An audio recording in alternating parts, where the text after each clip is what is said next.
Good morning, student. Today we are going to discuss about peptic ulcer. Peptic ulcer, sometimes called a stomach ulcer, is a sore that forms in the lining of the stomach or of the duodenum, deeper than just mucosa. Gastric ulcer, duodenal ulcer. Together, ulcers of the stomach and duodenum are referred to as peptic ulcer. Peptic ulcer is a disease condition characterized by erosion of GI mucosa resulting from the digestive actions of HCl acids and pepsin. Peptic ulcer जो होता है वो एक ulcer form में तब आता है जब वो गैस्ट्रिक इंटेस्टाइनल्स की म्यूकोजल लेयर जो है उसके अंदर इन्फ्लामेशन प्रोसेस को स्टार्ट करता है और उसको पंचरिंग करना शुरू करता है, जिससे क्या होता है कि गैस्ट्रिक एसिड्स HCl मींस क्या है, हाइड्रोक्लोराइड एसिड्स और पेप्साइन एंजाइम जो है प्रोड्यूस करता है. These enzymes are which is used to break down of the protein. Basically this enzyme का लेवल हायर और HCD एसिडिक लेवल इंक्रीज्ड होने से पेशेंट्स की बॉडी में पेप्टिक अल्सर जो है वो डेवलप हो जाते हैं. पेप्टिक अल्सर्स में जो इसकी लेयर होती है म्यूकोजल लेयर उससे डीप चला जाता है. सब म्यूकोजल मसल्स लेयर और द सिरोसिस होता है. बेसिकली जो फर्स्ट आते हैं म्यूकोजा लेयर से डाउन चले जाते हैं, एक अल्सर की तरह अंदर को वो स्किन को डैमेज करते हैं. Type of the peptic ulcer according to the locations. First one is to the stomach, second is duodenum, a third one is to the esophagus. Stomach ulcer is called a gastric ulcer, duodenum ulcer is called duodenal ulcer, and esophageal is called esophageal ulcer. That is means according to the organ and locations of the organs we give them name.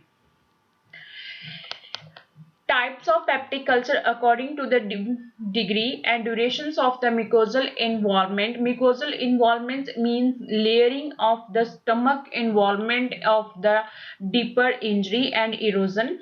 First one is the acute ulcer, superficial erosions, minimal inflammation. इसमें acute in the suddenly inflammatory occurring होता है और its attack of to the superficial layer of the esophagus of the stomach or the esophagus or the any organ. Or chronic ulcer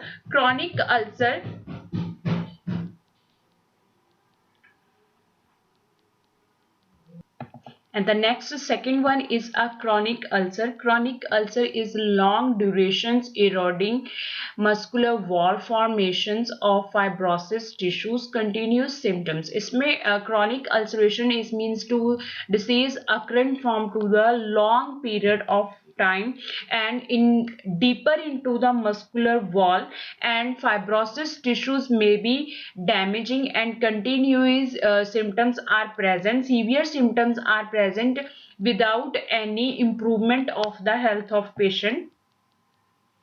Next is duodenal ulcer, result from excessive acids associated with the protein rich meal, calcium plus vagal stimulations resulting from excessive acids, that is means produced by to the pepsin enzyme and HCl acidic level increasing enhance the duodenal ulcer, because the HCl acidic are suitable only for the stomach. If enter into the duodenum then it's create the duodenal ulcer.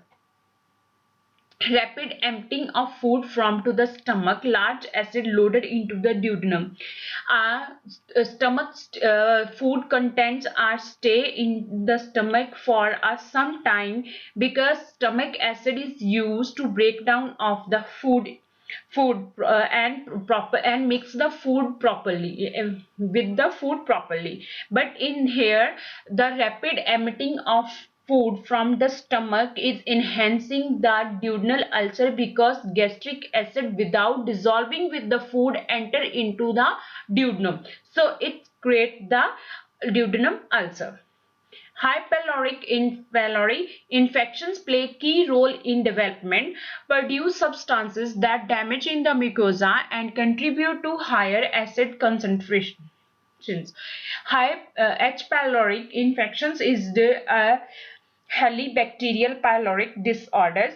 It's developed or lead by to the bacteria. So bacterial infections enhance the inflammatory process and lead to the mucosal ulceration. Next is the stress ulcer, occurs after acute medical crisis, surgeries or trauma.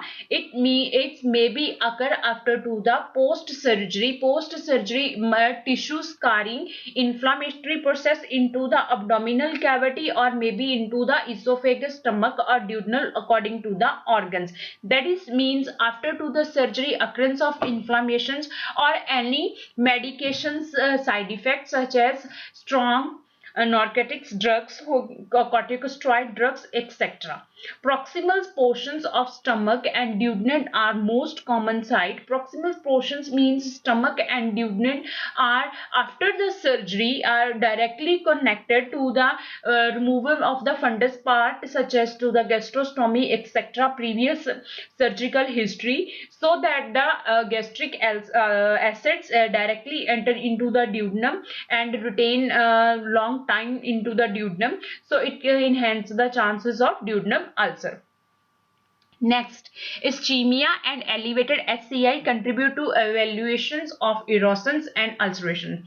Ischemia, that is means lack of blood supply to the particular part such as esophagus, stomach or duodenum, and elevated of to the hydrocolloid level, that is interfering directly into the duodenum, that enhance the duodenum ulcer and may be progressions to the hemorrhage inside of the bleeding, that may be internally varicose disorders of the esophagus and maybe of the stomach internal blood vessels disorder. Jolinger's-Ellison syndrome. Ellison syndrome. Jolinger's-Ellison syndrome is a disorder where increased level of the hormone gastrin are produced, causing the stomach to produce excessive hydrochloric acids. This is a syndrome which is stimulate the productions of HCl acids. The higher amount of HCl acid into the stomach, that means stomach acid directly pass into the duodenum or by the regurgitation into the esophagus. Excessive productions leak to the another organ such as duodenum or esophagus sphincter, so it lead the esophagus and duodenal ulcer, and higher concentration of acidic is also enhance the stomach ulcer too. Infections by the Helicobacter pylori. Next is the duodenal ulcer is caused by viral bacterial infection, and esophageal gastric ulcer caused by to the bacterial infection. Etiology of peptic ulcer. Etiology: Helicobacter pylori infections, drugs, anti-inflammatory, non-steroid or corticosteroid side effect, hyperactivities of the acidic production, cigarette smoking, alcohol, stress and coffee, excessively intake of caffeine food such as coffee or tea. Increase the stimulations of vagus nerve. Vagus nerve is to the nerve which is stimulates of the gastric secretions, and which is it's under into the 12 cranial nerve. Other medical conditions such as to the Crohn's disease, chronic inflammatory bowel disease है. Jolinger's-Ellison syndrome, इसमें है कि HCl acidic productions higher होती हैं. Hepatic biliary disorders such as to the stomach and of the biliary ducts, जिसमें included disorders combining होते हैं. Certain medications, aspirin, non-steroid aspirin, digistols and chemotherapy, steroid, acute alcoholism and food poisoning, etc. Risk factors: those patients are prone for to the peptic ulcer or duodenal ulcers. First one is the smoking. because it's lead to the ischemic disorder. Gastric irrigations, coffee, tea, etc. Excessively caffeine intake patients. Next one is excessively alcohol increase the acidic level of in the stomach or another digestive tract such as esophagus, duodenum, small intestine, etc. Stress, according to the stress cycles or any post surgeries that lead to the inflammation into the stomach. Then undergoing chemotherapy for the stomach cancer, esophageal cancer treatment patient take by the of cancer, and chemotherapy side effect may be lead the peptic ulcer. Presence of Crohn's disease. Crohn's disease is the chronic inflammatory bowel disorders. Sign and symptom: abdominal pain, epigastric severity related to the meal time after 3 hours to taking a meal. Duodenal ulcer are classified living by the food, while gastric ulcers are expected by it. Separated by it, sorry. Abdominal pain में epigastric में severity related to the meal time after to the meal after 3 hours taking of meal patient have a abdominal pain, bloating and abdominal fullness mean patient feel anorexia and water blush in water into the abdominal cavities and waters demanded increase, nausea and copious vomiting patients and loss of appetites and weight loss. Hematemesis, blood into the vomit. Melena, like such as a stool color is a darky and sticky stool in a darkish green or black color. Gastric and duodenal perforations. Perforations is the duodenal inner sided of to the pockets perforated ulcerations, and to the heartburn, GERD, gastroesophagus reflexes disease and medicines, non-steroid anti-corticosteroid drugs and bleaching inside of the any components, and general discomfort into the abdomen, bloating, fullness after eating and feeling sick, and to the vomiting. Pathophysiology. Specifically increasing acid secretion, first one इसमें होता है HCl का level increasing secretion जो होती हैं, breakdown of gastric म्यूकोजल्स barrier, इसमें gastric म्यूकोजल्स जो होता है जैसे ब्लड बैन बैरियर्स होते हैं वो भी बैरियर्स होते हैं जो कि गैस्ट्रिक्स की लाइनिंग को प्रोटेक्ट करते हैं, जैसे consumption of excessive amount of alcohol, it's directly acidic level है लेकिन उसको उससे गैस्ट्रिक म्यूकोजल्स को प्रोटेक्ट करना ये बैरियर का काम होता है, लेकिन फर्स्ट वो उसको ब्रेक डाउन करते हैं आफ्टर HCl इज एंटर म्यूकोजल्स। इसके बाद HCl जो एसिडिक्स है वो फिर म्यूकोजल जो लेयर है बैरियर्स को ब्रेक डाउन कर दिया तो उनके अंदर वो एंटर हो जाता है इनटू द म्यूकोजल लेयर। फिर वो दो फॉर्म में फर्दर जाकर डिवाइड होता है। First one is to the destruction of the mucosal cell, destruction उनको डिक्रीज कर देना, increase acidic and pepsin releasing, जब वो उनकी प्रोडक्शन डिक्रीज हो जाएगी बैरियर की तो इसके ऑपोजिट क्या होगा, एसिडिक और पेप्साइन जो है उनकी प्रोडक्शन इंक्रीज हो जाएगी, फर्दर म्यूकोजल इरोजन उसमें फर्दर और वो डैमेज होते जाएंगे। Destruction of blood vessels and bleeding, अब उसमें डिस्ट्रक्शन होगी ब्लड वेसल्स की और उसमें ब्लीडिंग हो सकती है। अल्सरेशन एंड इन्फ्लेमेशन का प्रोसेस वहां से स्टार्ट होगा जहां पे स्किन जो है वो डैमेजिंग होगी, टिश्यू जो है वो डैमेज हो रहे हैं और इन्फ्लेमेटरी प्रोसेस जो इंक्रीज हो रहा है। सेकेंड इसमें आता है histamine releasing from damage cell. अब हिस्टामिन जो होता है वो एक मास्ट सेल की फॉर्म पे इन्फ्लामेटरी प्रोसेस होता है जो एक एलर्जिक फॉर्म के कांटेक्ट में आके उसके अकॉर्डिंग काम करता है। अब इससे फर्दर क्या है, सेल्स जो है वो डैमेज होते हैं। इंक्रीज वेसोडाइलेटेशन, वेसोडाइलेटेशन वेसल्स जो है वो डायलेट होना स्टार्ट हो जाती है। इंक्रीज कैपिलरीज प्रीमेबिलिटी मींस उनकी कैपिलरीज की डेथ होना स्टार्ट हो जाती है। इंक्रीज एसिड्स सिक्रीशंस, अब एसिड्स जो है अब जिसमें ब्लड की सप्लाई लेस हो रही है, कैपिलरीज आपने टाइम प्री मोबिलिटी उनका डेथ रेशियो जो है कैपिलरीज का वो बढ़ रहा है जिससे ब्लड सर्कुलेशन अम्पेयर्ड हो रहा है, वहां पे ऑक्सीजन का लेवल डिक्रीज हो रहा है, मींस बॉडी में एसिडिक लेवल्स जो है वो इंक्रीज होगा और पीएच लेवल डिस्टर्बेंस हुए एसिडिक में जा रहा है और उसकी सिक्रीशन जो है वो एसिडिक लेवल की इंक्रीज हो जाएंगी। लॉस ऑफ प्लाज्मा प्रोटीन, अब इसमें जो सर्कुलेशन है उसमें प्लाज्मा प्रोटीन डैमेजिंग हो रहा है। अगर प्लाज्मा प्रोटीन प्रॉपर्ली उसमें नहीं है तो मिकोजल एडिमा आएगा, क्योंकि वहां पे आरबीसी की प्रॉपर ब्लड सप्लाई नहीं हो रही है और वहां पे इन्फ्लामेटरी प्रोसेस जो है वो स्टार्ट हो गया है, वहां पे टेंडरनेस स्वेलिंग के सिम्टम्स जो है वो आएंगे।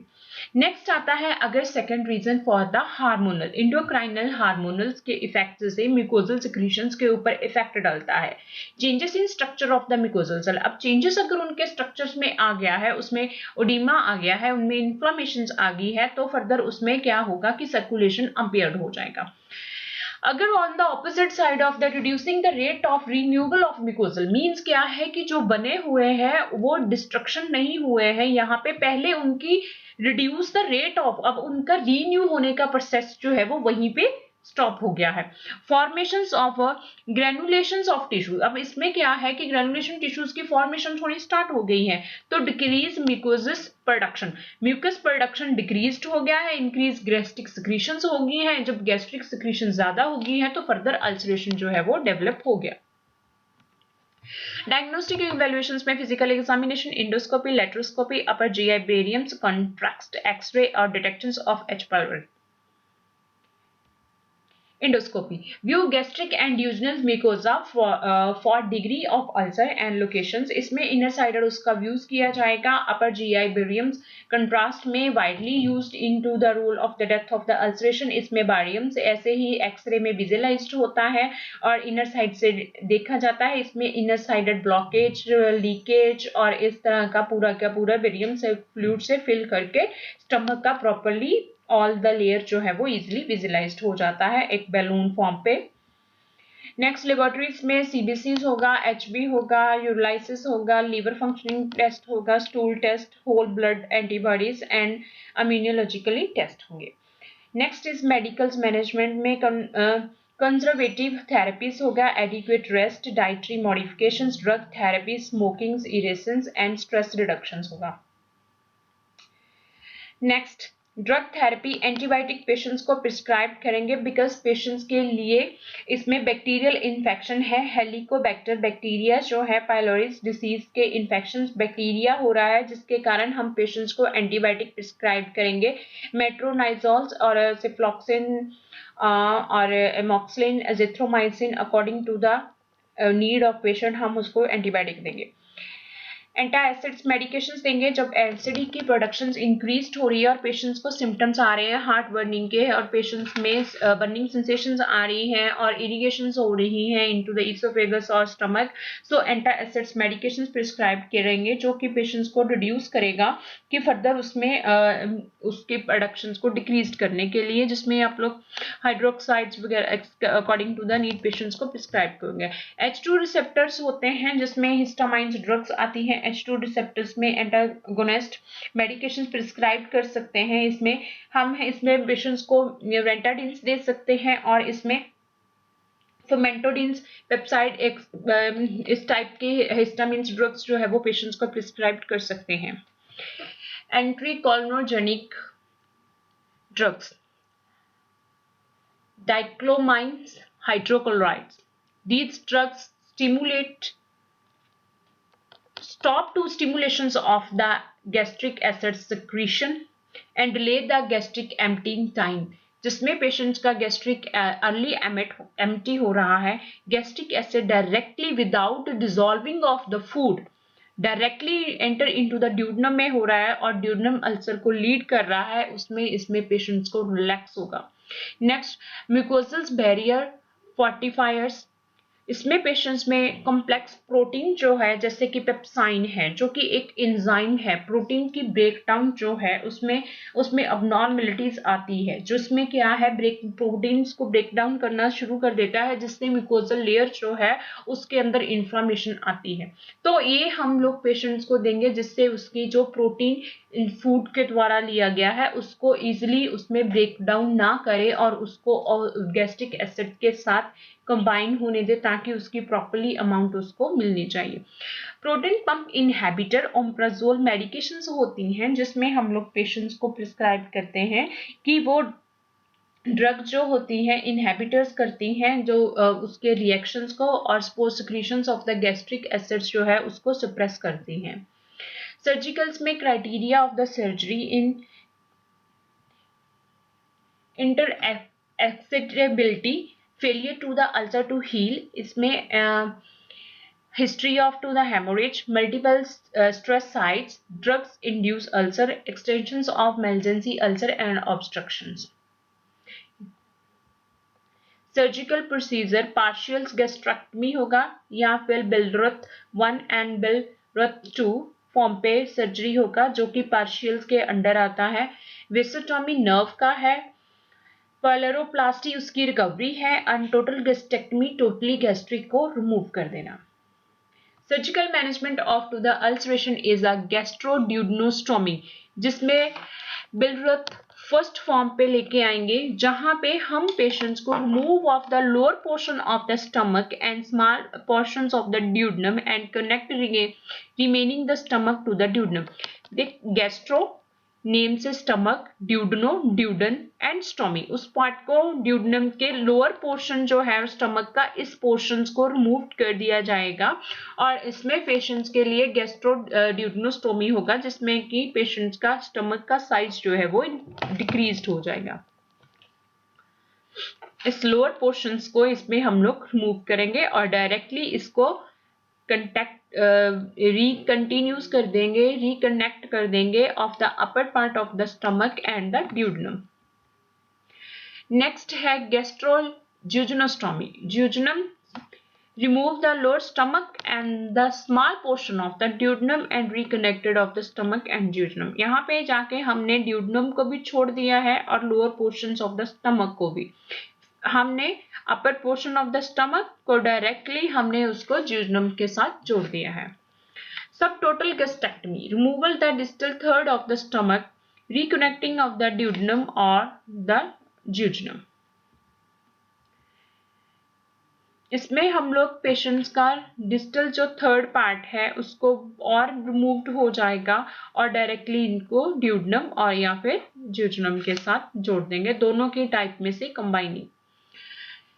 वेसोटोमीज जो है वेगस नर्व का डिसऑर्डर्स का है, इसीलिए हम टोटली टर्न सेल्स वेजोस्टोमी उस नर्व को डैमेज कर देंगे सेलेक्टिव, जिसमें क्या होगा कि वेगस नर्व में से फर्दर जो गैस्ट्रिक एसिड्स की स्टिमुलेशन या मैसेज पासेज होते हैं उसके ट्रिगर्स के हिस्टामिन्स के वो जो है सिम्टम्स जो है वो डिक्रीज हो जाएंगे। पाइलोरोप्लास्टी, surgical enlargement of to the sphincter to the facility easily passes to the content from to the stomach। इसमें क्या है कि हम लोग जो कि यहाँ पे पाइलोरिक स्टेनोसिस जो आज डिसीज है उसी के अकॉर्डिंग यहाँ पे जो स्पिंचर ब्लॉक कर रहा है उसको रिकवरी करेंगे ताकि जो ड्यूडनम में डायरेक्टली पास हो रहा है गैस्ट्रिक एसिड्स वो डायरेक्टली पास ना हो और स्पिंचर्स को हम लोग उसमें कंट्रैक्ट करेंगे और उसमें हम लोग सर्जिकली उसमें रिकवरी करेंगे जिसके कारण फर्दर वो उसमें कंटेंट जो है वो डायरेक्टली नहीं जाएगा जिससे ड्यूडनम अल्सर नहीं होगा। और अगर वो ड्यूडनम अल्सर यहाँ से ड्यूडनम ब्लॉकेज है तो हम उसको रिलैक्स करेंगे कि बैकफ्लो ना आए और जो है इसोफेगल अल्सर ना हो। इसमें हम लोग according to the patient conditions के बिहाफ से इसकी रिकवरी करेंगे। गैस्ट्रोटोमी मीन्स का total sometime is the entire stomach is removed, इसमें फुली स्टमक को रिमूव कर देते हैं। ये इसोफेगस है और ये ड्यूडनम्स का पार्ट इसमें हम लोग ले सकते हैं और या फिर डायरेक्टली ज्यूजनम और या फिर ड्यूडनम में हम इसको कंबाइन कर सकते हैं। Treatment of the gastric bleeding के लिए इसमें फोटोकार्गुलेशन लेजर के थ्रू हम लोग ब्लड वेसल्स को ऐसे ब्लॉकेज कर देते हैं और इसमें ब्लीडिंग को प्रोटेक्ट किया जा सकता है। ट्रीटमेंट ऑफ गैस्ट्रिक ब्लीडिंग के लिए इलेक्ट्रोकागुलेशन ही है और पोस्ट ऑपरेटिव कॉम्प्लिकेशंस पेशेंट्स को हो सकती हैं जिसमें elevated of to the blood sugar level, glucose level जो है वो इंक्रीज हो सकता है bile reflex gastritis due to the prolonged contact with the bile ducts के contact से आने से so patients को बाइल रिफ्लेक्स गैस्ट्राइटिस हो सकता है।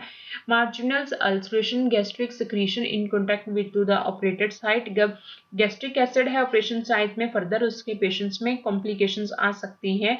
हेमोराइड्स हो सकता है और न्यूट्रिशनल प्रॉब्लम पेशेंट्स को आ सकती है। एनीमिया फॉलिक एसिड एक्सेट्रा इसमें डेफिशिएंसीज हो सकती है।